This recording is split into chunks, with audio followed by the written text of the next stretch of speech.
Hello, hello. Thank you, everyone. I know it's the last panel of the day, but I'm going to need your energy as we welcome. Now, first up, we have the quota crusher, sales quota crusher, April Mark, Strategic Account Executive at GitLab. Then we have recruiter extraordinaire, Emmanuella Duroska. And last but not least, we have Maceo Owens, Big Boss CEO of ERG Homegirl. All right. Now this panel, hosted by Sisters in Sales, and in the LinkedIn office, is about mentorship, networking, and utilizing all the avenues you have in your professional aspects. So my question to the panelists, and I'm going to kick it off with you, Maceo, is when you think about your career advancement, how have ERGs, networking, mentorship helped you in your career? Yeah, so ERGs have completely changed my career. Just for context, at the beginning of the pandemic, I was a support agent making about $15 an hour at a big tech company. And by the end of that year, so by the end of 2020, through my work with ERGs, I landed my first role as a salaried employee with equity and everything. And by the end of the next year, again, just through my work with ERGs, I was able to land my first six-figure role. So, how about you, Emmanuella? So my networking has gotten me pretty far. First, it got me on the stage, okay? But also, it landed me my first tech job. I initially was in education, and I transitioned over to tech. And I was talking to a colleague who was like, look, I got this job at Zendesk. You should definitely look them up. And if you want, I'll refer you. And it's been history ever since. I love that for you. How about you, April? Thank you. Being part of networking in ERGs has allowed me to be able to meet my quota needs because I factor empathy in both ERGs and networking. So I'm able to cultivate a sense of community, which allows me to use that when I'm selling or talking or networking, and like you said, being here on the stage too. Awesome. Now, April, we're going to stick with you. It's sometimes when we speak about building networks and building our professional profile and our reputation in and outside of organizations, sometimes it's more naturally to others and sometimes it's not. Have you used any strategies that has helped you build your professional network inside of any organization you've been in as well as outside of it? Yes, certainly. So for me, a lot of it comes from my credibility and curiosity. So people like to mentor others and train others, and thankfully I like being taught. So people see that, and sometimes it can be a little annoying like a project. But I will take anything I can to leverage that education I get, and then just use that in my ability to just become the better person I am. So then they refer to me like, oh, April's actually interested in this one thing, so someone else wants to mentor me. Or April actually wants to work on this project, so allow her to work on that project. So those are just some tips and tricks, allowing myself to be exposed to welcoming all opportunities. Thank you. How about you, Emmanuella? So I look at networking like a long game and thinking about like the trajectory of my career. So where do I kind of want to be in 5 years? And so I definitely want to stay in recruitment, and I've made that known to my manager and some other people in our ERG groups. And they were like, well, have you thought about recruiting or marketing? Have you thought about branding and things like that? And so because I was pretty clear on what it is I wanted to do, they actually leveraged their networks to connect me and kind of grow my own network in that way. Okay. Maceo? yeah, I think for me, the strategy was visibility. When I first got into ERGs, again, I was a support agent, so at the very bottom of the organization, so no one knew who I was. But I knew that by getting in spaces where the top people would know me, that would give me more opportunities. So I was the I'll do it person for a lot of things. So does anyone want to talk on the all hands today about the ERG? I'll do it. Does anyone want to host this meeting? I got it. So I was that person. And then other people knew me. So even when I was in a position where my direct manager wouldn't advocate for me, their manager wouldn't advocate for me, well, now I have the director of engineering advocating for me in ways that they couldn't. That's important. Before we dig into the value that you might obtain from participating in ERG, I would love to get your perspective on how you choose ERG for you. The reason I ask this question is I'm someone who identifies as a disabled Black woman. And a lot of times I think people think they have to choose one. And it's not necessary. I participate in all. And I volunteer for others that don't relate to me. So Emmanuella, I'm gonna start with you. How would you advise someone to choose an ERG, or how have you choose any ERG you participated in? So typically what I do is I check all the boxes. So we have a lot of Slack channels. I join all of them and I kind of get a feel for what is their real mission. Are we just kind of clicked up and we're not doing anything, or is this really a safe space that is going to be supportive, that is going to be a place where I can grow both professionally and personally? So I actually just check all the boxes: Black women, women of color, women, things like that. And sometimes I even like go into like women in sales, women in tech, women in, and see what is going on in those groups. Also as an ally, and then just kind of giving all the groups a chance. I typically attend at least one meeting and kind of get a feel for it. And the groups that feel the most supportive and the most safe are the ones that I stick with, and then the other ones are kind of like, it was great, guys, bye now. And I just kind of exit that Slack channel. Like, it just doesn't feel like a safe space for people like me. For me, I guess it's more so just what I'm interested in. Granted, most ERGs are open to anyone, so definitely feel free to join even as an ally, because you can learn so much about other people and how you can respect people in ways that maybe you didn't consider. But that being said, at least when I first got involved in ERGs, I didn't even know that there were other Black employees at the company. So once I found out that there was a Black ERG, I was like, I'm all in and I'm putting all my coins in this one basket. And then I just kind of fell in love with them ever since. For me, it's actually something I ask for when I'm doing like an interview process, because as a seller, you see my credential on the paper, you know why I'm here to interview, but when it goes beyond a culture, I want to know what do you have and what you don't have, because I like to plan for the no or the unknown. So if they don't have a Black TMRG, I am going to be the one that started, and I was the one that started at my current company. And for the last company, they didn't even have any ERGs, so I started the increasing employee resources. So one of the strengths as a seller is being apt to do a little bit of everything and be exposed. So how do I choose which ones? Of course, the ones I start, but also the ones that are going to help me grow. And then I'm very loud, and I'm the people's advocate. So if there's ERG that may not feel safe or that's not getting the respect, I'm going to be the one to figure out how to overcome that and which practices to put into place. Thank you. Actually, I follow to what you just said. If there's an organization that doesn't have ERGs in place, and the person might not have any sales skills, is there anything that you would suggest that they do to provide, leadership with reasoning to start ERGs at the organization? Yeah, so basically know yourself. So when I'm talking to someone, because one of the things too, as loud sellers and some of us that are extroverted, I also need to understand, hey, let somebody else lead this. Yeah. So I will have a one-on-one just to see what their strengths are, and then kind of give them ideas on hey, you like to write, so why don't you voice through writing, right? Or hey, you like to do spoken word, so you can lead this. So for those who don't know how to start it, know yourself, because just because you feel like you can't be extroverted or maybe that you're shy to ask for something, as an employee, you have a lot to offer. So take that leap, take that space. You are who you are, claim it, and those will follow you. Emmanuella, do you have anything to add? Perfect. We're going to move on to mentorships. Throughout your career, you'll have a coach, a sponsor, and a mentor. Sometimes we get those things confused, but we're going to stick with mentor for now. What has been the most impactful mentor you've ever had throughout your career? Emmanuella? My mentor has really helped get me into spaces that I would otherwise not get into. So they have been an advocate for me, and for me, I feel like it's important for mentorship to be reciprocal. I can't get her into those spaces. She's been in the industry 10 years longer than me, so that I can't do that.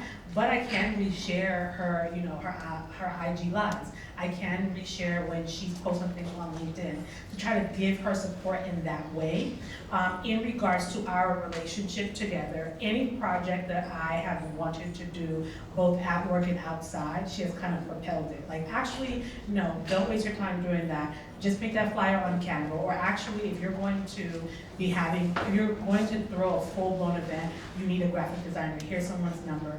Here's a contact here. Here's a contact there. So she's kind of really been a guide, but also an advocate in several ways for me. Maceo? Yeah, for my mentor, I think the biggest thing was that she was where I wanted to be in life. And I think that that's really important when looking for a mentor, is knowing where you want to be in life. She is a Black woman, so shout out to her too. But with that, because she was where I wanted to be, I would take her advice more seriously. I always like to say I don't like to listen to people who don't have like what I want, because everyone has an opinion. So that was a really important step. Yeah, this question actually is a little bit emotional to me because my most impactful mentor was someone who kind of was direct in the value they see in me. So, not being like guided or seeing certain examples when I was younger that were in the flesh, not someone who's like famous like Oprah. So when they were direct and like, hey, you're worth something. Like, I knew my worth, so I'm not saying that at all, but it is good to see someone of like higher aptitude to recognize you and to actually reach down and bring you up. So to me, that's an impactful mentor where they can kind of just see your worth and share you off in a way, like show you off to let people know and bask in your glory, but also just to keep feeding you opportunities and advice to keep furthering your success. Thank you. My next question is going to be around how to find a good mentor, using your network or ERGs or programming, but it's interesting. Before I respond, I wanted to know if anyone here has ever had a white mentor, Yes. male or female. Majority female, maybe 2 men. I've had about 5 mentors and they're all been white men. And I will say that I have pushed against it, but I will readily admit most of my recommendations and advancement have come from white men. And I say that because sometimes we look for mentorship or coaches and sponsors for people who look like us, and that's admirable. We want to have people that look like us to help lead us, but at the same time, we shouldn't shut the opportunities. And for someone who has had someone who's non-Black as a mentor, I would just also love your perspective, April. Yeah, so I have 10 years in software sales, but I love nonprofit work. So I think that's maybe a trend while a lot of mine were white females. And they were very empathetic, and I grew up poor, so they knew that I'm very vulnerable and open, not like a, hey, woe is me, it's like, hey, I need help. So, and they were like, okay, you need help, and they're in like that giving field, just that field of giving back and speaking into people. And the perspective of that is that I was able to like direct certain things at like such a young age. I'm one of like a young seller as an enterprise software group typically. So I will say I tend to be able to further my career on that, but then they're able to help connect me with other Black peers that they have. I'll also add, when I was an ERG leader, our executive sponsor, that was the head of engineering at the big tech company. And with that, actually when I went to get a career advancement, again, my manager was not advocating for me, so I actually quit. But that day he reached out and he said, we have to get you back at this company. And within the next month, I was back in that salary role, and that was a white man too, so. Shout out to that white man. Emmanuella, this is my question for you. LinkedIn has so many ERGs I lost count. One ERG they have is called Wisdom. It's for older professionals, right? And I always think about, even if you're an older professional, can you think of ways that they can benefit from having a mentorship or any sort of participation in ERGs? I know you've been in the recruiting space for a while, and sometimes you might see those who are older come in and not sure where their place is in an organization. For sure. You don't know what you don't know. So I don't think that although you might be seasoned or really wise, maybe the top of your field, there's always going to be some blind spot, a new software, a new tool, a new technology, a new something. And so although I do feel like as a seasoned professional, your place might be better suited in guiding, I also feel like you can benefit a lot from learning.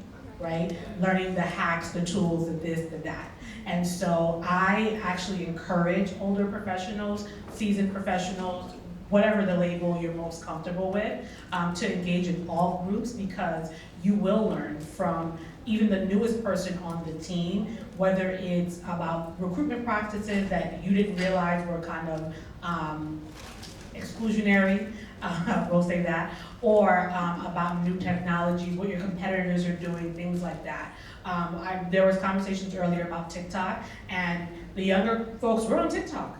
You know what I mean? And we're like, listen, did you know that they're giving out really bad recruitment advice there? And my manager was like, wait, where'd you get that from? I'm like, they have 1 million views, and they told us to highlight the entire job description to our resume. She was like, oh no, we gotta make TikTok, right? Letting people know that's not right. So there's definitely a place for everyone in ERG groups. You're never too smart, too wise, too old, too anything to learn, ever. Awesome. Maceo, do you have anything to add? No, that was great. Yeah, so I like to say, and I like that point, so we have a generational one. And I'm part of that because I want to learn from all generations, whether it's new career, older career. So I always believe that in order for us to evolve, no matter how far you are into your career or retiring, whatever, you have to involve. So if you want to evolve your practices, your approach, involve different perspectives. So my next question is more so around how to build connections in your network. And for someone like me, I'm an introvert, sales introvert, which is crazy. And something that I will say is a shout out to Chantel, the CEO of Sisters in Sales. I actually got my LinkedIn job from Chantel.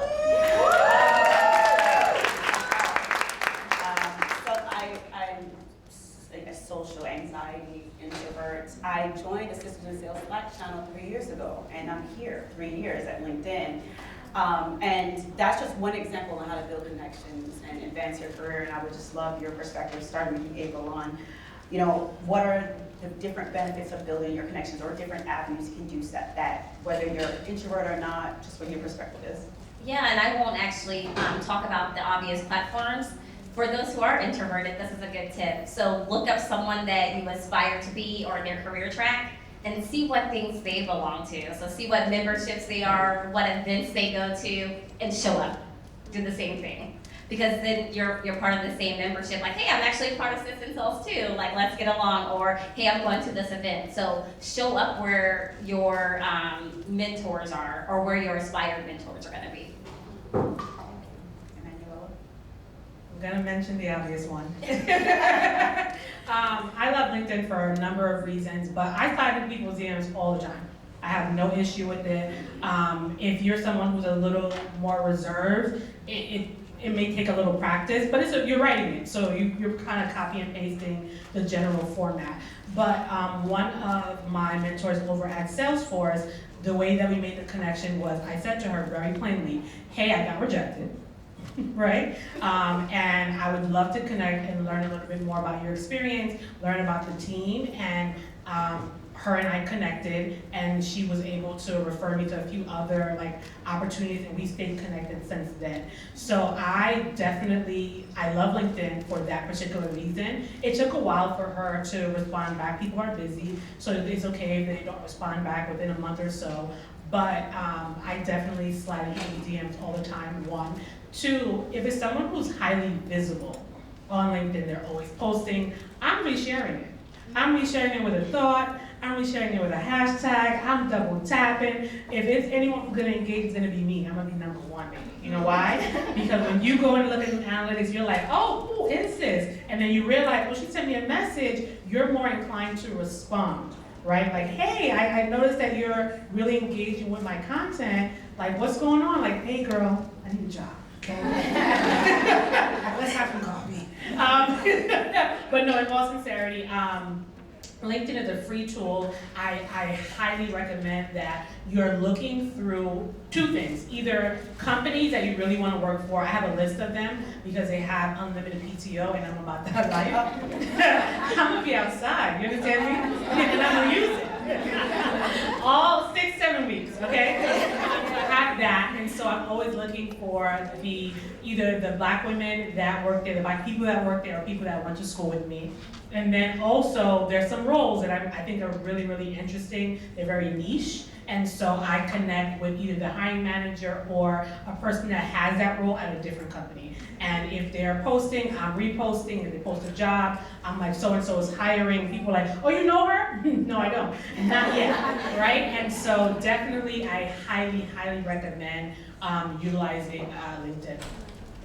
I did not pay her to say that. I'm gonna add to that too, actually. LinkedIn was a game changer for me, and I'm a super introvert as well, but I'll say by showing up on LinkedIn with value, it actually made it a lot easier for me to, one, I'm posting, so it's not like I'm talking to people directly, but then people reach out to me. And then when they do reach out to me, I'm always open to say, hey, we can hop on a 30-minute Zoom call and I'll answer any questions that you have. And honestly, last year I probably did about 300 of those, but that even made me even more of an expert to be able to talk about what I do and to have more confidence in speaking up. So honestly, one of the things with LinkedIn that I really, really love, and it's another hack, especially black women in sales, you can reach out to people and say, I just love connecting with other black women in sales. Guaranteed, people aren't gonna say no to that. Other black women in sales, they're gonna accept it. So at least you'll have them in your network. It'll make it that much easier for you to reach out to them when you do want something, or even if you do want to have a conversation with them, because you're already connected. And they probably started a conversation from that, but it makes it so easy to get that started. But honestly, by posting on LinkedIn, not only has that done works for my external network, now I have over 7,000 followers on LinkedIn, just exciting things, but even internally, in the company that I'm at, it almost serves as a shield. As it was mentioned in the last panel, like, the executives and the marketing team, they love how that makes the company look when you post and you post about the company and it pops off. So honestly, even, not to say it makes you layoff proof, but honestly, it doesn't look the best when they lay off the person who's making the company look good. So that's another added bonus. Okay, thank you. And before we move on to Q&A, I would love each of your perspective on how an organization can support ERG and mentorships for their direct reports and employees. Maceo, we start with you. Yes, this is something I can go on all day about. As you all see, I go by the ERG homegirl on LinkedIn, so I love them. Just for context, ERGs have existed for over 50 years, but really when 2020 happened, the Black Lives Matter movement, that's when they really took off at a lot of companies, and a lot of companies started them without putting any thought at all into them. And now a lot of ERG programs are actually struggling. So that being said, what companies can do is go back and do the work that they should have done when they first started these programs. Invest in them properly, help set them up, help align people to what this program is about. Because most of the time people are leaving these ERG programs and thinking that they're gonna change the world and change the company, where that might not be what the company wants at all. So aligning on that, giving processes for the leaders to follow, so it makes it really easy for these volunteers to show up and to do the role. But so many companies did want to put time into it. They just wanted to throw a couple dollars at some people and say, hey, you got it. And unfortunately, that's why a lot of ERGs are operating in chaos right now. So just going back and doing what should have been done originally. Thank you, Maceo. How about you, Emmanuella? For sure, I believe that companies need to invest both capital and time into their ERGs. You need to put your money and your time and your resources where your mouth is. If you really care about diversity, you have to show it. The other thing is in assuring that there is at least one decision maker in every single ERG. It doesn't make sense to have an ERG and it's mid-level, nothing wrong with being mid-level, I want to be clear about that, but mid-level employees, none of them can impact any change. And we're just sitting down together talking about, let me tell you why I hate it here, right? It doesn't make any sense. And so if, for whatever reason, and I mean, a lot of companies, especially sales, on the sales side, there isn't a C-suite executive that is a person of color, that is part of any ERG group. At the very minimum, they need to be able to have access to the ERG group so that they can really invoke change, right? And so if you want the ERG group to feel supported, you have to hear them out. And not just hear like, oh, I heard that you hate it here. Thank you so much for sharing today. No, like here are the things that we're going to do slowly, systematically, org-wide, to change and make people that look like you, that think like you, feel included in this organization. Thank you, Emmanuella. April? Yeah, I love all of that, especially about the executive sponsorship one. So if companies are looking to start an ERG but does not have an executive sponsor, it's basically not gonna have that vote of confidence. So when you have an executive sponsor, you're able to ask for the funding, you're able to get exposure to board members, you're able to have like an Ask Me Anything, which is something we do here at GitLab, where we have an AMA with our CEO. So he can hear what we're dealing with, right? And I love that I've never been at any company where you can actually have safe space with them, and it's just the Black TMRG or any TMRG and the CEO. So you come with questions, he asks questions as well, and they're able to figure out what they can do. So although we're just like talking, bring concrete ideas and we can work out the logistics. Thank you. Now we have a few minutes for questions. Don't embarrass me, friends. Ask questions. But I would love to open the floor up to you if you had any questions for April, Emmanuella, or Maceo about the conversation centered around ERG networking and mentorship. Yes? Do we need mics? No, we can make the voice bellow. Hi everyone, my name is Amara Blythe. My question actually is, we all have goals, and especially given the market is so competitive right now, it's very challenging to secure employment. So I'm a firm believer for go after what it is that you want. So I guess my question is, when reaching out and utilizing LinkedIn, which is an amazing resource, how direct would you recommend somebody being about what their goal is? Whether it's a mentor, a job opportunity, do you feel like you need to play the field and keep it soft initially, or do you need to just go and come in hot with what it is that you're ultimately seeking? I will take that one. Definitely always go for your goals. That has been one of the reasons why I've been able to maintain quota and do all this ERG stuff. Now, in terms of LinkedIn, I will say know the person. So when people just ask me for stuff in LinkedIn, I don't care because I understand. Because I want to be that person too, like I'm going to ask you something. But know that person, like if you're trying to get in front of the CEO, you do kind of have to be soft and say like, hey, I think that we should network because your experience in software DevOps, I would like to learn from you. And then again, people like to teach people, so they are likely going to have a one-on-one, and then you can share your expertise. And then that's them like naturally fostering you because it's that two-way relationship. So that's why when it comes to like mentors and asking for advice, I actually think that you should think about like 3 different types, right? One, a mentor that is on the same path that you aspire to be. A mentor that's completely different just so they can challenge you. And then a mentor of like a DIB people lead person because that can also help you stay grounded. So know your audience in terms of if you're going to be soft or hard, but anytime it should be two-way. What can you offer? Why are you interested in me? And then let's have a conversation. Thank you. Is the question more related towards employment or mentorship? Because they're 2 kind of different things. So if you slide into my DMs like, hey, I want you to be my mentor, that's not the same thing as like, hey, then that's hiring. Those are 2 kind of different things, and I'll approach both of them. So first, I don't think you should slide into anyone's DMs and say, can you be my mentor? Because we don't even know if we drive like that, so that doesn't make sense, right? I think it makes more sense to say, this is who I am, this is where I am. And you could be like, look, I want to be in sales, but I really don't know where to get started, and I would love to have that conversation with you. And then after that conversation, we are diving, and I'm loving you, I'm like, your hair is popping because it is. And listen, where your barber at, meet me at the barbershop, then we can kind of have that conversation about mentorship. If you are an aspiring salesperson and you're just looking for a job, plain and simple, cut and dry, this is what I would do in someone's DMs. First and foremost, do your due diligence, right? A lot of times people are sending me messages like, hey, I'm looking for a software engineering role, are you hiring? Hey, I say very clearly on my LinkedIn, I am a sales go-to-market recruiter, which means I only recruit for sales positions, marketing positions, and some advocacy positions, customer success stuff, customer insight, etc.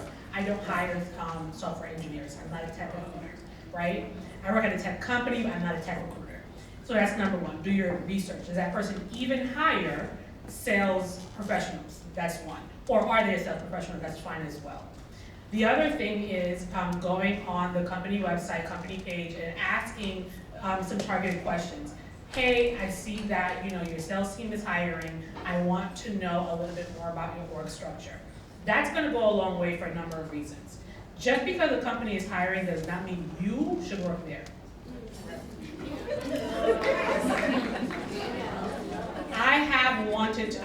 There have been companies, when I tell you I was thirsty to work there. So thirsty. And people would DM me back like, girl, you need to run and run far. Are y'all hiring? Because I'm out of here, right? So that's number one. And so when you're having a conversation, you want to understand org structure for a number of reasons. Number one, you're trying to figure out what are the naming conventions for the titles. Not every SDR does inbound, not every BDR does cold calls. So you want to know from that particular company, what is their org structure? What does that ladder look like? And what's the ins and outs? Are the SDRs doing 50 calls a day? Are the BDRs doing 100 calls a week? You want to know those numbers for a few reasons. Number one, to decide whether or not you want to work there now. Number two, to decide if you want to work there in the future. So let's say you are entry level, right? And you are having these conversations in DMs like, I want to know about your org structure. The person's like, yeah, I have no problem telling you. We work these SDRs like a dog, okay? You're going to be on the phone all day till you can't breathe no more.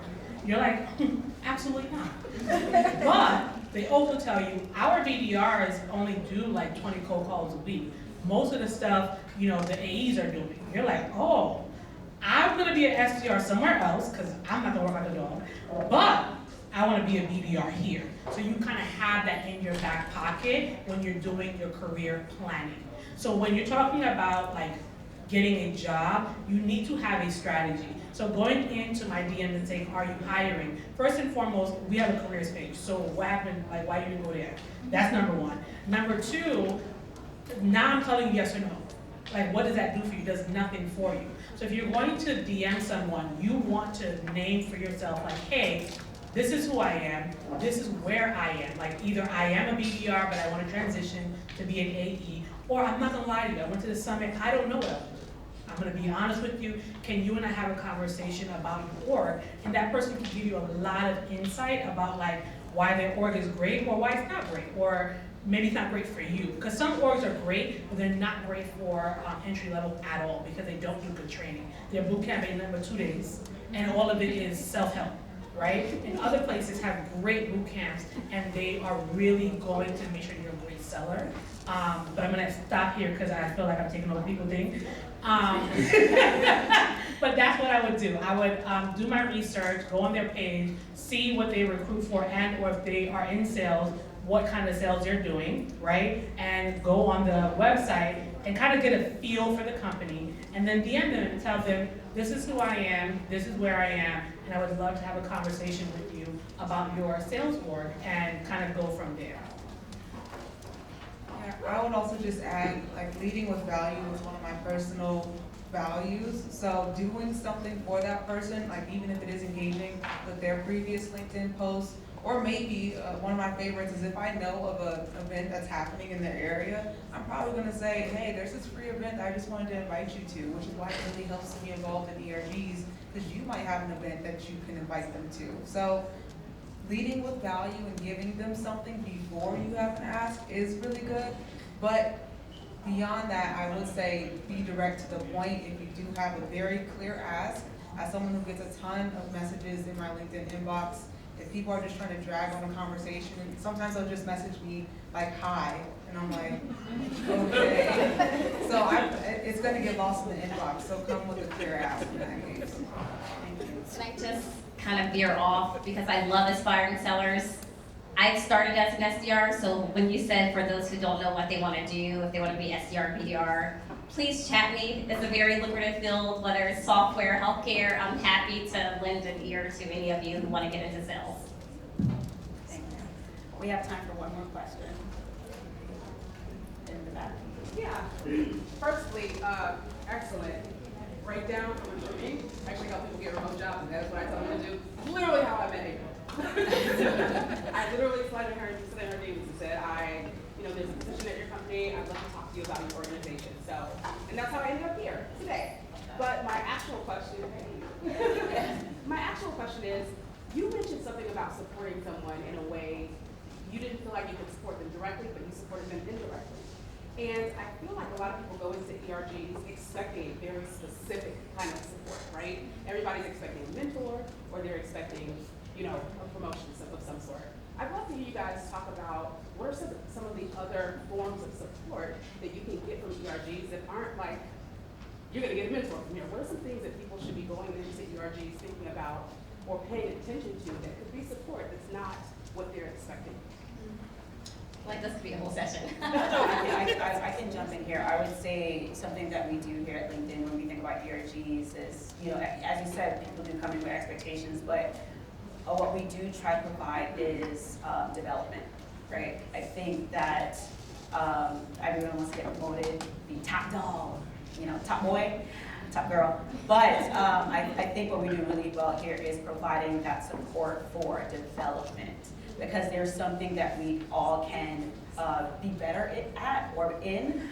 And I think that's something that ERGs overall, and mentors, and even your networks can help you in that area. So that's where when I go into any ERG, any situation, my expectation, my ask is, how can I be better? And how can I be my best self?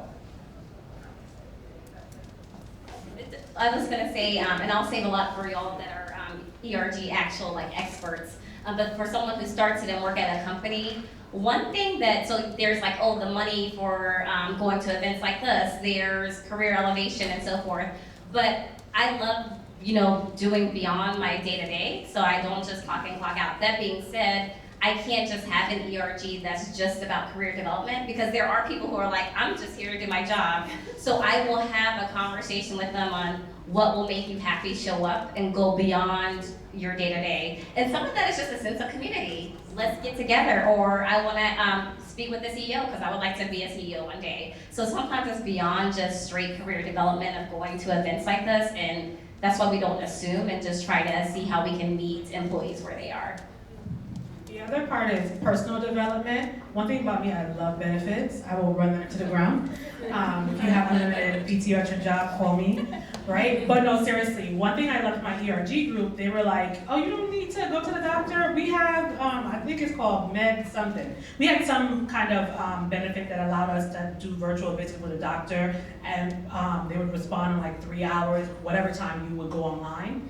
And so little things like that just kind of make you yourself, a person, better, I want to know about. Because a lot of times you do get this HR pamphlet, it's like a 60-page doc.